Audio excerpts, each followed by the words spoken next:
boy, I can't wait to talk about Coyote versus Acmeanda. What?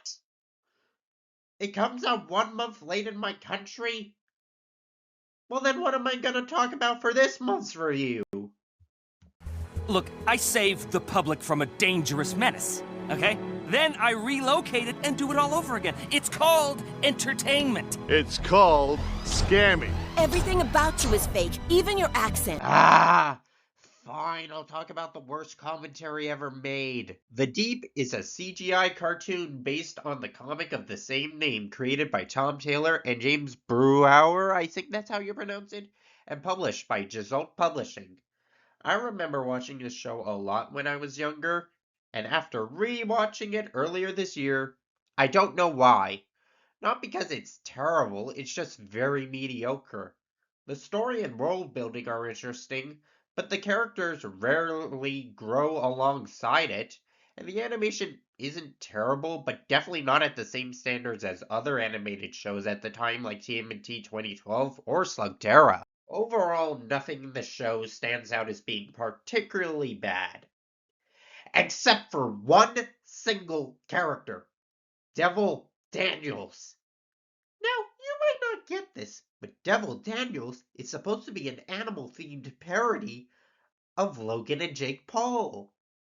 I say supposed to because of the reasons why I hate him. I hate this guy not for the right reason of he's the villain. I hate him for the wrong reason because he's an incompetent imbecile.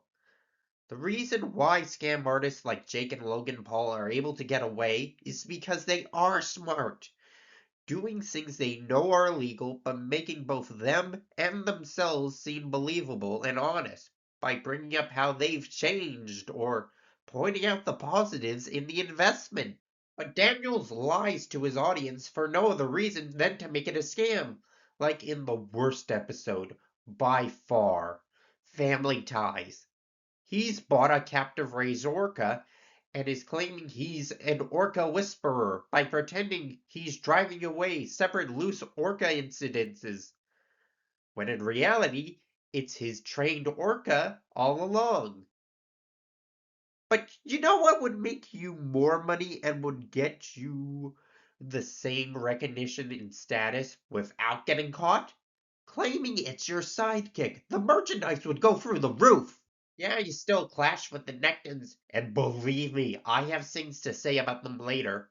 But that brings me to my next point. If they're always defeating you, why not just take up a career in Hollywood away from this animal business? You telling me you have the budget for an amusement park, but a couple of writers and actors for your films would be too much? You don't even have to sacrifice being an actor. You can be both. Though even he doesn't seem to care about his public image, as at the end of the episode, after he recovers from his head injury, he monologues about his scam instead of finding the remote that controls his camera. It ends as well as you think it does, and he just gives up instead of using his head injury as a free excuse of acting out of character.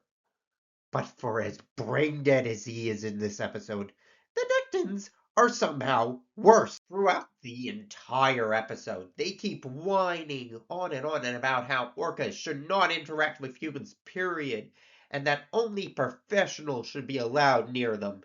Except, you already said he took orca training from the park, so he already knows what he's doing. The only time she's in harm's way is when you hijacked his ship and crashed it into a beach. But apparently it's Daniel's fault, because orcas shouldn't interact with humans, which is just wrong.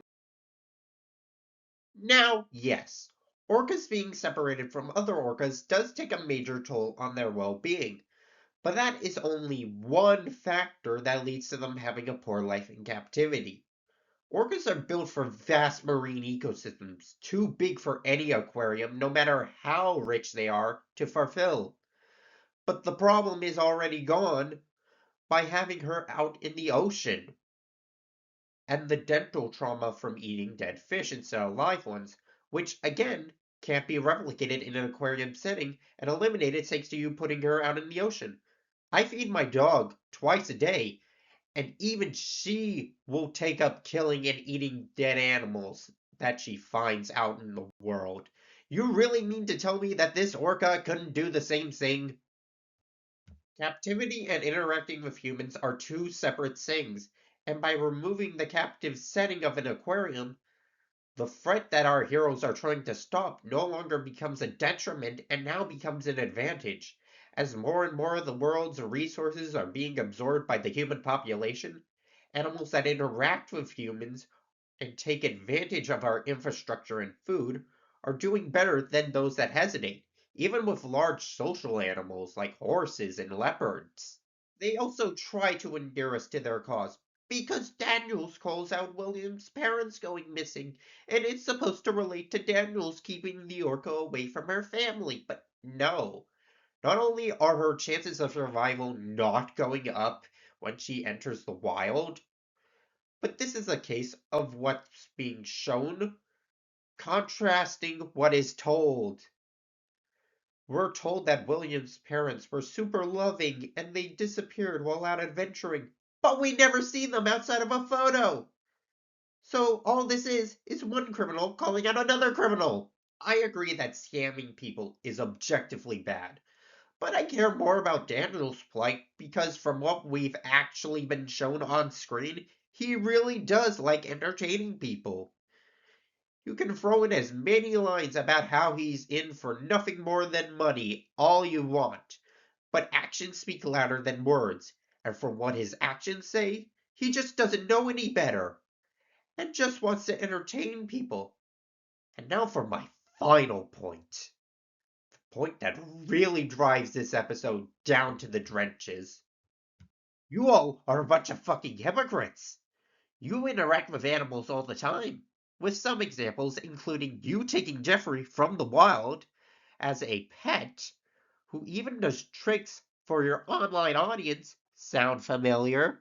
The next episode has you talking with a pufferfish and giving it a prosthetic fin to help it get laid, and you even had a bunch of untrained kids help you with a baby sperm whale, which aren't that different from orcas, yet now bonding with animals is bad just because Daniels is using it for his show? With the way the episode is written, it makes it feel more like a power fantasy, with the Nectans being the writer's self-insert OCs, here to humiliate the Logan and Jake Paul stand-in, not because of what they did, but because they're more popular than them.